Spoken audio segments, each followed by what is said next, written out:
जीत अगर बड़े मौके और बड़े प्लेटफॉर्म पर किसी तगड़े प्रतिद्वंदी को पछाड़कर मिले तो बेहद खास हो जाती है। और अगर टी20 में ग्रैंड जीत 17 साल के बाद मिली हो तो उसका जश्न भी वेरी वेरी स्पेशल बन जाता है। टी20 वर्ल्ड कप जीतकर वतन लौटी टीम इंडिया का ग्रैंड वेलकम जारी है। पीएम मोदी से मुलाकात के बाद टीम की मुंबई में ओपन बस में विक्ट्री परेड निकाली जा रही है। नमस्कार, मैं हूं आपके साथ तृप्ति उपाध्याय। आइए विजय पथ पर निकल रही चैंपियंस की विजय जुलूस के साथ करते हैं आज शो की शुरुआत।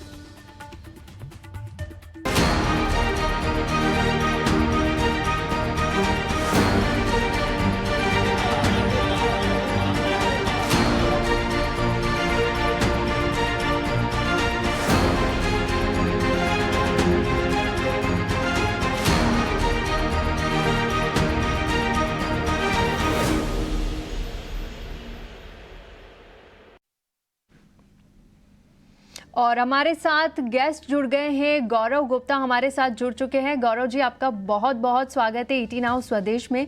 और आज हम देख रहे हैं कि चैंपियंस का विजय पथ होने वाला है मुंबई में, और वो जब से टीम भारत पहुंचे हैं उनका ग्रैंड वेलकम जारी है। पहले वो दिल्ली पहुंचे जहां वो पीएम मोदी से मुलाकात की, और अब मुंबई में उनकी ग्रैंड परेड होने वाली है। किस तरह से देखते हैं आप इस विक्ट्री को?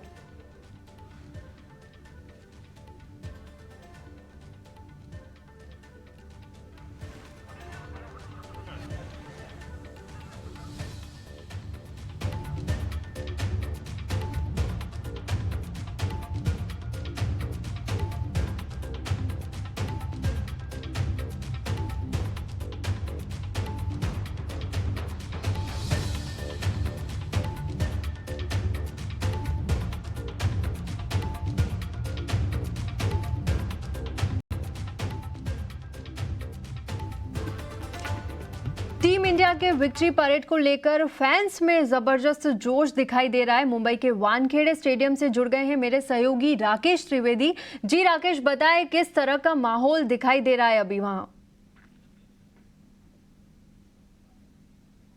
के बाहर वो अभी तक जो है गेट्स खुले नहीं है, लेकिन 5 घंटे पहले ही जो क्रिकेट के जो फैंस है वो यहाँ पर आने शुरू हो गए हैं और एक लंबी कतार में यहाँ पर खड़े हो गए ताकि ये लोग जो है वो टीम इंडिया की जो विक्ट्री लैप है वो उसका देख सके, उस इतिहास का ये हिस्सा बन सके, ऐतिहासिक पल को कैद कर सके। लोगों में जोश और जो उत्साह जुनून देखिए कितना हाई है। दूर दूर से लोग आए हैं। कोई यहाँ पर रोहित को चेक कर रहा है, कोई यहाँ पर बुमराह को चेक कर रहा है, कोई यहाँ पर सूर्य कुमार यादव को चेक कर रहा है। टीम इंडिया की जर्सी में लोग आए हुए हैं, साथ ही साथ यहाँ पर टीम इंडिया के फ्लैग लगा के लोग आए हुए हैं। और ये सिर्फ किसी इंडिविजुअल खिलाड़ी नहीं बल्कि ये पूरी टीम इंडिया को चेयर कर रहे हैं। और यहाँ पर खास करके जो चैंपियन है, वर्ल्ड चैंपियन, उन्हें चेयर कर रहे हैं। कैसे चेयर कर रहे हैं आप लोग? India India bomb bomb bomb bomb bomb bomb bomb India, come on India. Rohit Sharma मुंबईचा आणि इंडियाचा राजा आहे, इंडियाचा रोहित शर्मा एकच वादा, सूर्या दादा रोहित रोहित रोहित रोहित रोहित रोहित रोहित रोहित हार्दिक हार्दिक हार्दिक हार्दिक हार्दिक हार्दिक हार्दिक हार्दिक हार्दिक हार्दिक रोहित रोहित। तो आपने देखा यहाँ पर टीम इंडिया, हार्दिक, बुमराह, रोहित शर्मा, सूर्य कुमार यादव, इनफैक्ट सारे चैंपियंस को यहाँ चेयर कर गए। और यही इलेक्ट्रीफाइंग माहौल जो है आज दिन भर रहने वाला है। तमाम ये जो मुंबई का है ये इसी ऐतिहासिक पल का हिस्सा बनने के लिए यहाँ पर आए हुए हैं। और आप देख रहे हैं कि मुंबई में फैंस का सैलाब उमड़ा है। बारिश के बावजूद भी फैंस अपने चैंपियंस का वेलकम करने के लिए उमड़े हैं। मुझे तो कोहली को मिलना था, मैं काफी टाइम से सोच रही थी कब मैं देखूंगी, बट आज मेरा सपना पूरा हो रहा है। Thank you so much, thank you. World cup is coming, झंडा गाड़ दिया भाई। Very very proud of the Indian cricket team, they have done a fantabulous job. India का राजा विराट कोहली।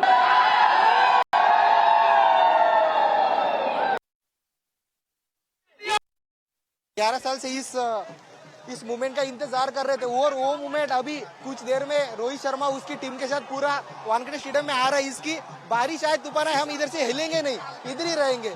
इतना जोश है, इतना जुनून है, इतने दूर से आए हैं हम सिर्फ रोहित शर्मा और उसकी टीम को देखने के लिए। हम लोग को सबसे ज्यादा खुशी हो रही है कि इंडिया वर्ल्ड कप फिर से ट्रॉफी लेके इंडिया में आ रहा है। स्पेशली मुंबई में हम वो मोमेंट एंजॉय करने के लिए यहाँ पे आए हैं। और इस वक्त हमारे साथ हमारे गेस्ट गौरव गुप्ता भी जुड़ चुके हैं। आपका बहुत बहुत स्वागत है ईटी नाउ स्वदेश को वक्त देने के लिए। और जैसा कि हमने अभी देखा, फैंस का उत्साह नेक्स्ट लेवल पर है, वो अपने चैंपियंस का स्वागत करने के लिए आतुर है। और आप इस विक्ट्री को किस तरह से देखते हैं? आपके जहन में इस वक्त क्या फीलिंग है? देखिए, बहुत जबरदस्त फीलिंग है इस समय वानखेड़े स्टेडियम में। हम देख रहे हैं कि यहाँ पर लगभग 30,000 लोग बिल्कुल खचाखच भरा हुआ है और लोग बाग जो है इंतजार कर रहे हैं बेसब्री से कि कब भारतीय टीम यहाँ पर आएगी। अभी तो जबकि बहुत वक्त है, अभी तो भारतीय टीम यहाँ पर लैंड 5:30 बजे करेगी मुंबई में। उसके बाद जो है एयरपोर्ट जाएगी और एयरपोर्ट से सॉरी यहाँ पर नरीमन पॉइंट आएगी, एनसीपीए, वहां से वो बस में बैठेंगे। मुझे लगता है शायद अब ये मालूम नहीं, शायद होटल ना जाए, जाने का था और अपना सामान रखने का, लेकिन अब वो डायरेक्टली जो है मुझे लगता है कि सामान उनका होटल चला जाएगा और ये लोग जो है टीम जो है वो बैठे प्लेयर्स को बिठाया जाएगा ओपन टॉप बस परेड के लिए। 2 घंटे ओपन टॉप बस परेड चलेगी और यहाँ वानखेड़े का कार्यक्रम तो मुझे लगता है कि 8 बजे से पहले शुरू नहीं होने वाला है, लेकिन ये 4 घंटे पहले जिस तरह से लोग बाग यहाँ आकर बैठ गए और सब अपनी अपनी सीट घेर ली है। और इससे पता चलता है कि भारत में क्रिकेट का किस तरह से महत्व है जबरदस्त तरीके से। और ये आईपीएल की एक जो मुझे बहुत अच्छा लग रहा है देखिए कि आगे अगर भारतीय टीम कुछ जीतती है तो उससे बड़ा कुछ नहीं है देखिए। जी बिल्कुल। और जिस तरह से जिस तरह से टीम ने ये लीग जीत कर जो आई है, भारतीय टीम वर्ल्ड कप लेकर इंडिया लौटी है। हमने देखा कि दिल्ली में भी टीम का जोरदार स्वागत हुआ, फिर वो पीएम मोदी से मुलाकात भी की, उनको एक जर्सी भी गिफ्ट की टीम ने, और उसके बाद दिल्ली एयरपोर्ट पर भी भव्य स्वागत हुआ। उसके बाद जब टीम मुंबई पहुंची है तो यहाँ लोगों का उत्साह नेक्स्ट लेवल पर पहुंच गया है। हमने जब देखा कि जब टीम ने साउथ अफ्रीका को, वो मैच जो था काफ़ी रोमांचक था, उसके बाद हमारी बातचीत नहीं हुई, तो मैं जानना चाहती हूँ कि आपके लिए उस मैच के क्या मायने थे और किस तरह से आपने उस मैच को देखा? देखिए, मैच बहुत जबरदस्त था, फाइनल बहुत जबरदस्त था और बहुत कड़ा मुकाबला था। भारत ने बहुत अच्छी चुनौती रखी, बहुत अच्छा स्कोर बना दिया फाइनल में, लेकिन शायद वो उस विकेट पे मुझे लगता है कि 5-10 रन पीछे, मतलब 10-15 रन वो कमी था वो स्कोर, लेकिन भारत की गेंदबाजी इतनी बढ़िया थी। और ये चीज थी जो कि भारत की, मुझे लगता है कि भारतीय क्रिकेट के इतिहास में ऐसा पहली बार हुआ कि हमारी गेंदबाजी इस तरह की हो गई है अब कि अगर 160-170 का स्कोर बन जाए तो हम मान सकते हैं T20 मैच में कि हमारा एक विनिंग स्कोर हो चुका है ये। क्योंकि हमारे पास जसप्रीत बुमराह है, कुलदीप यादव है, जो कि एक्चुअली उस मैच में फिटे, क्योंकि वो विकेट उनकी स्ट्रेंथ के हिसाब से नहीं था, बॉल स्पिन नहीं हो रही थी। यही हाल अक्षर पटेल का भी था, जो कि बहुत बढ़िया बॉलिंग कर रहे थे थ्रू आउट द टूर्नामेंट, लेकिन फाइनल में वो थोड़ा स्ट्रगल किए, लेकिन फिर भी हमने जिस तरह से डिफेंड किया उसको। और अक्षर पटेल का मैं कहना चाहूंगा कि उनकी बल्लेबाजी जिस तरह से सुधर गई है, जो उन्होंने बढ़िया बल्लेबाजी करी है फाइनल में, 47 रन की जो महत्वपूर्ण पारी खेली है, तो वो बहुत बढ़िया थी। विराट कोहली के 76 रन बहुत बढ़िया थे 59 बॉल्स में और उस विकेट पे उन कंडीशंस में, तो उस हिसाब से भारत के पास एक विनिंग स्कोर बन गया। और उसको जिस तरह डिफेंस के आखिरी 5 ओवर, जबकि सिर्फ 30 रन चाहिए थे साउथ अफ्रीका के, आखिरी 4 ओवर में 25 रन चाहिए थे, तो ना आखिरी 2 ओवर में ज्यादा चाहिए थे, ना आखिरी ओवर में ज्यादा चाहिए थे।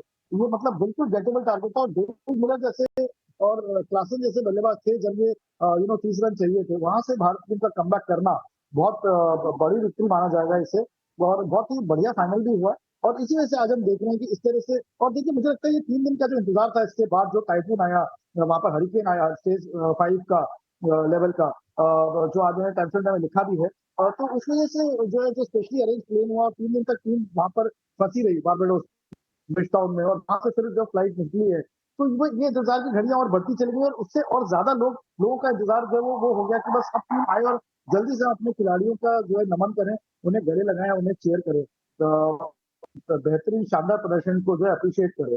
तो वही हमें आज देखने को मिल रहा है। और तो बाकी मुझे 2007 तक महेंद्र सिंह धोनी, यंग टीम को T20 वर्ल्ड कप की उनकी कप्तानी में जीती थी, और जिस तरह से मुंबई में उनका स्वागत हुआ था शानदार प्रोमना वहां पर मरीन ड्राइव पे, ये उसी की याद दिला रहा है। और अब भगवान करे हम आगे जाके और ज्यादा वर्ल्ड कप जीते, ताकि जो है हम एक-एक ट्रायल को इस तरह से सेलिब्रेट नहीं करें तो वही अच्छा है। ऑस्ट्रेलिया की जैसे हमें करना होना चाहिए, जितनी हमारे पास में रिसोर्सेज है, टैलेंट है, फाइनेंशियल स्ट्रेंथ है, जो हम मतलब 5-6 वर्ल्ड कप जीतने लायक है, ना कि सिर्फ 1-2। और जैसा कि मुझे ख्याल से किसी ने तो भी ट्वीट किया किसी महान क्रिकेटर ने कि ये जो है अब इस वर्ल्ड कप के बाद और 5-6 शायद सहवाग से उन्होंने ट्वीट किया कि और 5-6 वर्ल्ड कप इंडिया को जीतने चाहिए बहुत जल्दी। इस तरीके से एक शुरुआत होनी चाहिए। बिल्कुल, तो एक शुरुआत हो चुकी है और आगे के लिए ये बहुत पॉजिटिव है, लेकिन शायद फैंस का उत्साह इसलिए भी नज़र आ रहा है कि जिस तरह से हमने देखा कि वर्ल्ड कप में फाइनल जीतने के बाद विराट कोहली ने इमीडिएटली जो अपना बात की कि वो रिटायर होने वाले हैं, उसके बाद रोहित शर्मा और रविंद्र जडेजा, ये एक बड़ी बात हो गई है अभी। और इसके बाद भी फैंस में थोड़ा उत्साह ज़्यादा नज़र आ रहा है क्योंकि वो फिर से T20 वर्ल्ड कप की ट्रॉफी के साथ शायद अपने चहेते क्रिकेटर्स को इस तरह से नहीं देखेंगे, इसलिए भी वो उनका स्वागत करने के लिए बहुत एक्साइटेड है। आप किस तरह से देखते हैं आगे के मैचेस के लिए, क्या टीम की प्लानिंग होगी और कौन से नए चेहरे आगे दिखेंगे जो शायद रोहित शर्मा विराट कोहली की जगह ले पाए? देखिए, मेरा तो ये बहुत कड़ा मानना है कि अगर ये भारत विश्व कप पिछले साल जीत जाता, ओडीआई विश्व कप, तो आज शायद हमें ये दोनों प्लेयर डेफिनेटली और शायद जडेजा भी हमें ये इस T20 विश्व कप में खेलते हुए नहीं दिखते। लेकिन क्योंकि भारत वो विश्व कप नहीं जीता, तो इन लोगों की बहुत तमन्ना थी कि हम एक और विश्व कप खेलें और T20 का विश्व कप खेले। 6 महीने डाउन द लाइन था और हम उसे जिताकर और फिर इस फॉर्मेट से जो है रवाना हो विदाई में अपनी। और वही इन्होंने किया और ये मेरे ख्याल से बोर्ड के साथ में इनकी एक अंडरस्टैंडिंग थी कि देखिए हम ये टूर्नामेंट खेल के बोर्ड ने क्या होगा आप हारे या जीतो, ये इनकी भी मंशा रही होगी कि चाहे इस फॉर्मेट को हम विदा करेंगे। क्योंकि आने वाले टाइम में देखिए हम मेरे ख्याल से बिफोर चैंपियंस ट्रॉफी इटसेल्फ हम अराउंड 20-25 T20 खेल रहे हैं और शायद अराउंड 40 T20 इतना मैंने देखा था, अगर मुझे सही से याद है तो 2026 विश्व कप से पहले हम बहुत सारे T20 खेल रहे हैं। तो उसमें हमें जरूर नए प्लेयर मिलेंगे। ऑलरेडी बहुत सारे नए प्लेयर हैं, 3 प्लेयरों को देखिए चांस भी नहीं मिल रहा, जो 3 हमारे शक्तिशाली प्लेयर है, बढ़िया प्लेयर है। संजू सैमसन इस वर्ल्ड विश्व कप में एक भी उन्हें बॉल खेलने का मौका नहीं मिला। संजू सैमसन, यशस्वी जायसवाल और इवन सिराज को हमें वेस्ट इंडीज एक बार हम पहुंचे और विकेट वहां पे टर्निंग थे, स्पिनिंग ट्रैक थे, स्पिनर फिफ्टी के बाद बढ़िया थे, तो सिराज को भी मौका नहीं मिला। तो मुझे लगता है आगे जाके इन सब प्लेयर्स का बहुत बढ़िया जो है अब जगह बन जाएगी टीम में। रविंद्र जडेजा समझ चुके हैं कि अक्षर पटेल जो है अब लेता हूँ स्पिनिंग ऑलराउंडर, उस हिसाब से बहुत बढ़िया मुझे लगता है टीम आगे चल के बन जाएगी। हाँ जरूर इन लोगों की कमी महसूस होगी, लेकिन देखिए वक्त होता है और मुझे तो लगता था, मैं तो बल्कि आपको सही कहूं, मुझे लगता था कि इस विश्व कप से भारत को फ्यूचर की टीम बनाने की तैयारियां शुरू कर देनी चाहिए थी। लेकिन कोई बात नहीं, अब ये चैंपियन विश्व कप है, बहुत सारे हमारे यंगस्टर्स खेलेंगे। रोहित के तो ऑब्वियसली स्पॉट के दावेदार सबसे बड़े यशस्वी जायसवाल ही है और विराट जिसमें ओपनिंग करते यशस्वी जायसवाल और शुभमन गिल, जो कि इस विश्व कप में बिल्कुल खेल ही नहीं पाए, रिजर्व प्लेयर की तरह गए, उसके बाद जिम्बाब्वे के लिए कप्तान बना दिए, वापस आ गए। तो मुझे लगता है कि जायसवाल और गिल बहुत एक्साइटिंग, बहुत ही जबरदस्त खतरनाक प्लेयर होगा वाइट बॉल के अगेंस्ट और बहुत मजा आएगा उन्हें ओपनिंग करते देखकर। जिनको सिंह को बिल्कुल मौका नहीं मिल पाया, मैं चाहता हूं कि उन्हें भी आगे जाकर मौके मिले और वो भी अगले विश्व कप का ये तीनों खिलाड़ी बहुत बड़े पार्ट होने चाहिए। हार्दिक पांड्या मुझे लगता है कि कप्तान के रूप में उभरेंगे, वही कप्तानी करेंगे अगले विश्व कप में भारत की, क्योंकि देखिए सर्टिनिटी है टीम में और उन्होंने विश्व कप में दिखा दिया विश्व कप में कि उनकी कितनी जबरदस्त अहमियत है इस टूर्नामेंट में। तो मुझे लगता है कि पूरी टीम धीरे धीरे करके जो है अपने सीनियर खिलाड़ियों के आगे चलेगी। रिप्लेसमेंट्स हैं, अक्षर पटेल, रविंद्र जडेजा खेले हैं और जो मैंने आपको दो नाम बताया, यशस्वी जायसवाल, शुभमन गिल, ये विराट और रोहित के रिप्लेसमेंट होंगे T20 टीम में। और विराट और रोहित का मुझे लगता है कि चैंपियंस ट्रॉफी में वो खेलेंगे अगले साल, जी बिल्कुल, वहां पर उनका परफॉर्मेंस असेस किया जाएगा। अगर उनका वहां परफॉर्मेंस अच्छा नहीं होता तो डेफिनेटली मुझे लगता है विश्व कप में खेलने में उनको तकलीफ आ सकती है। लेकिन अगर वहां परफॉर्मेंस बढ़िया रहा तो 2027 विश्व कप खेल के वो सफेद गेंद से बिल्कुल जो है वाइट बॉल से रिटायर हो जाएंगे। बिल्कुल गौरव विश्व कप का कट ऑफ पॉइंट जी गौरव जी, और आपका बहुत बहुत शुक्रिया। और हमने देखा कि जिस तरह से अभी जोरदार ग्रैंड वेलकम हुआ, हम थोड़ी देर में देखेंगे कि एक विक्ट्री परेड भी निकलेगी जो नरीमन पॉइंट से शुरू होकर पूरे मुंबई के आसपास वानखेड़े स्टेडियम का चक्कर लगाने वाली है। इस बीच फैंस का उत्साह भी ज़बरदस्त नज़र आ रहा है क्योंकि बारिश हो रही है, इसके बीच भी फैंस अपने फेवरेट क्रिकेटर्स का, अपने चैंपियंस का दीदार करने के लिए आतुर है। और आपका बहुत बहुत शुक्रिया इस चर्चा में शामिल होने के लिए। टीम इंडिया को फिर से ढेर सारी बधाइयाँ और बहुत बहुत शुक्रिया। नमस्कार।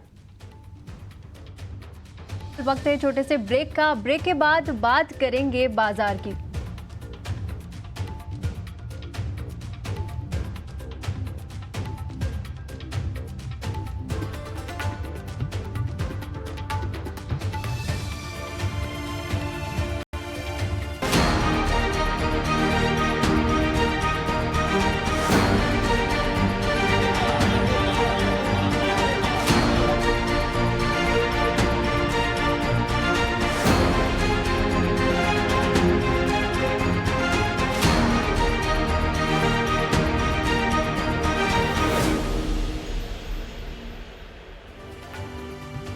आज स्वागत है आपका और अब बात कर लेते हैं बाजार की। नए शिखर से बाजार में हल्की मुनाफा वसूली देखी गई। निफ्टी पहली बार 24,300 के पार बंद हुआ, लेकिन बैंक निफ्टी रिकॉर्ड स्तर से 250 अंक फिसलकर बंद हुआ। बाजार के दिन भर का एक्शन जानने के लिए चलते हैं मेरे सहयोगी अंश भिलवाड़ के पास। जी अंश, बताएं।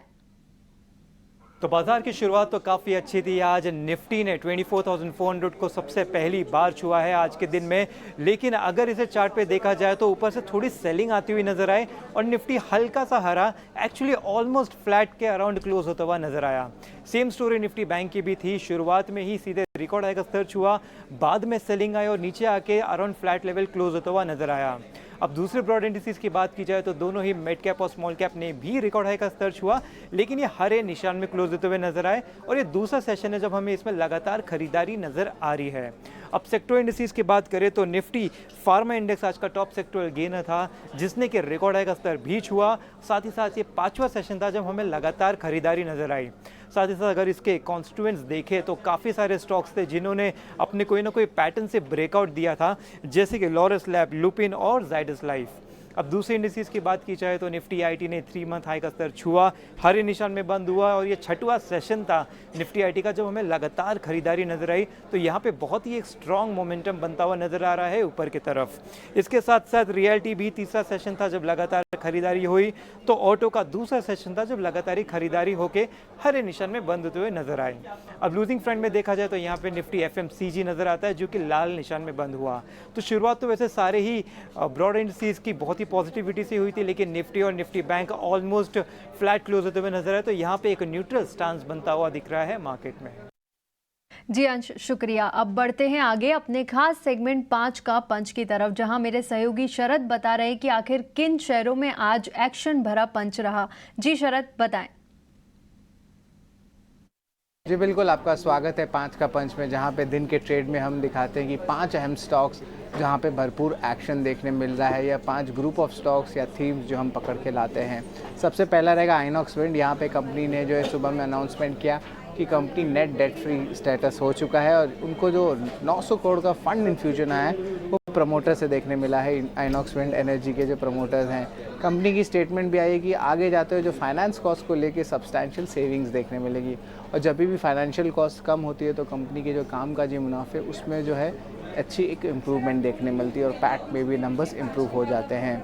सेलो वर्ल्ड की भी बात करें तो स्टॉक में तेज़ी आई। उनका लगभग 740 करोड़ का QIP इशू कल खुला था और जो इशू प्राइस है 852 रुपीज़ का है, जहां पे लगभग 4% स्टेक की डाइल्यूशन होगी।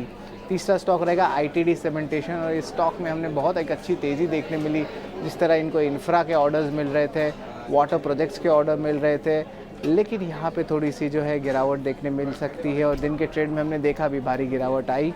और यहाँ पे उनके जो प्रमोटर है इटालियन थाई डेवलपमेंट, वो एक्सपेक्ट करें कि अपनी कुछ विनिवेश कर सकते हैं अपनी स्टेक को। और याद रखिए प्रमोटर के जो स्टेक है लगभग 47% स्टेक की है, जिसका कुल वैल्यू लगभग 6,600 से लेकर 6,500 करोड़ तक आता है। लेकिन कंपनी ने कहा है कि अभी बातचीत चल रही है, अभी तक कुछ हुआ नहीं है कम्प्लीटली, लेकिन वो सोच रहे हैं और सारे डिस्कशंस प्रिलिमिनरी स्टेज में। बट बाज़ार को ये भनक लगने के बाद स्टॉक में भारी गिरावट आया है, क्योंकि ओवरऑल प्रमोटर ही जो है उनको अपनी स्टेक घटानी है। तो इसके कारण थोड़ी सी स्ट्रीट जो है एक्सपेक्ट कर रही थी कि ये जो है कंपनी ऑलरेडी ग्रोथ ट्रेजेक्ट्री में, यहाँ से क्यों अभी प्रमोटर बेच रहे हैं। कोटक सिक्योरिटीज़ लुपिन की रिपोर्ट आई, यहाँ पे अपग्रेड कर दिया। ऐड से पहले सेल था, टारगेट प्राइस बढ़ा दिया 1400 से 1805 रुपये प्रति शेयर का और US ट्रेजेक्ट्री ग्रोथ में जो है बुलिश नज़रिया रहा है। आखिर में हमारा स्पेशल सेगमेंट खबर सेगमेंट में था, जो कंपनी फोकस में रहेगा वो है सूरज एस्टेट डेवलपर्स। यहाँ पे 2 लग्जरी प्रोजेक्ट्स भी उन्होंने लॉन्च किया सेंट्रल मुंबई में, जो अभी कंप्लीट होने वाले 1 महीने में। और इम्पॉर्टेंटली इन प्रोजेक्ट से लगभग 800 से 1000 करोड़ रुपए की कमाई भी हो सकती है। कंपनी सेंट्रल मुंबई में हाल ही में जो है क्लियरिंग कॉर्पोरेशन को 90 करोड़ के जो है सेल्स की है और ओवरऑल चैनल सर्विस कर रहे हैं कि उनकी जो माहिम की प्रोजेक्ट है बॉम्बे में विटालिस, वहाँ पे इंक्वायरीज बहुत स्ट्रॉन्ग आ रही है। तो ये 5 अहम स्टॉक्स है जो हमारे 5 के पंच में फोकस में रहेंगे। धन्यवाद शरद। बढ़ते हैं आगे और कल बजाज ऑटो दुनिया की पहली सीएनजी बाइक लॉन्च करने जा रही है। पूरी डिटेल्स के साथ जुड़ गई है सृष्टि शर्मा। जी सृष्टि, बताएं। जी हाँ, सीएनजी बाइक अब आने वाली है। ना ही सिर्फ भारत में इसका लॉन्च होते हुए देखेंगे, पर ये विश्व की सबसे पहली सीएनजी बाइक है। हम देखते हैं कि भारतवर्ष में जो 3 व्हीलर्स हैं, पैसेंजर व्हीकल्स हैं, वो कई सारे वहाँ पे सीएनजी का पेनिट्रेशन काफ़ी हद तक हो गया है और इसकी वजह ये है कि सीएनजी की जो अब एफिशिएंसी है वो ज़्यादा बेहतर है, साथ ही माइलेज जो है अच्छा मिलता है। तो इसके लिए कंज्यूमर्स को बेनिफिट ज़रूर होता है। पर अब बाइक में भी ये टेक्नोलॉजी आ गई है और अब बजाज ऑटो जो है इसका लॉन्च करने वाला है। 5 जुलाई को ये लॉन्च है, जहां पे बजाज ऑटो का कहना है कि ये जो 100 to 125 सीसी सेगमेंट है वहां से शुरुआत करेंगे।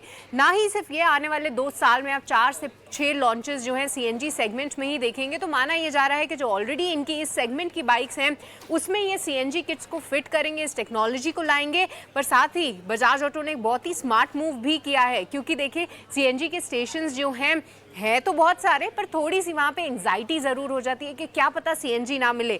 तो इस बाइक में आपको एक छोटा सा पेट्रोल टैंक भी मिलेगा कि अगर सीएनजी ख़त्म हो गया तो आप पेट्रोल पे स्विच करके अपनी जो गाड़ी है उसको चला सकते हैं। अब इसकी कीमत की बात करें तो 90,000 के आसपास इसका अनुमान लगाया जा रहा है। पर एज अ कंज्यूमर सबसे बड़ी बात यह है कि क्या आप इस बाइक के लिए जाएंगे, कितना बड़ा मार्केट है। और अगर ईवी की बाइक्स जो 1-2 कुछ मार्केट में हैं, आइस की मार्केट में जो कि पेट्रोल बाइक्स हैं और सीएनजी की बाइक्स, तो आपके लिए सबसे ज़्यादा किफ़ायती कौन सी हो सकती है, ऐसी कुछ एनालिसिस हमने करने की कोशिश भी की है। आप स्क्रीन पे अगर देखेंगे तो सीएनजी साथ ही ईवी और आइस की कीमतें आ जाएंगी। जैसे कि सीएनजी हम बता रहे हैं कि 90,000 के आसपास आने की उम्मीद है।